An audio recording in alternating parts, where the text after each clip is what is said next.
राधानगरी धरण 100% भरले असून काल रात्री 10 वाजल्यापासून पहाटेपर्यंत धरणाचे 4 स्वयंचलित दरवाजे उघडले आहेत।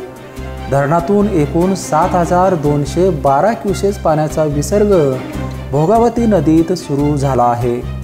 परिणामी आज दिवसभरात भोगावती आणि पंचगंगा नद्यांच्या पाणी पातळीत वाढ होणार आहे।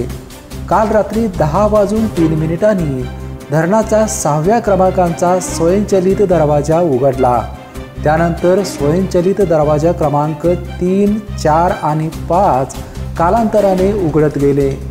पहाटे 4:36 पर्यंत 4 स्वयंचलित दरवाजे उघडले आहेत।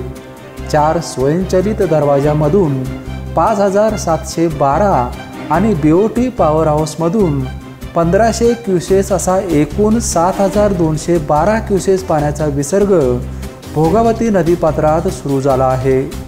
जलसंपदा विभागाकडून नदीकाठच्या लोकांना सतर्कतेचा इशारा देण्यात आला आहे।